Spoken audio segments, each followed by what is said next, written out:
Alors, il s'intitule « En attendant le docteur », c'est le titre. Donc, il est signé Jimmy Mohamed, médecin pour SOS Médecins, et il donne des conseils pratiques et concrets pour rassurer les parents face aux maladies courantes des enfants. Ève Roger.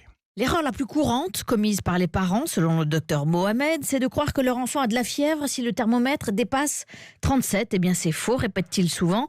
La fièvre ne commence qu'à 38. Autre idée reçue, le coca est bon en cas de gastro-entérite. Eh bien non, ça ne sert à rien, explique-t-il. Il y a une charge qu'on appelle une charge osmotique qui est mauvaise, qui entraîne de la déshydratation.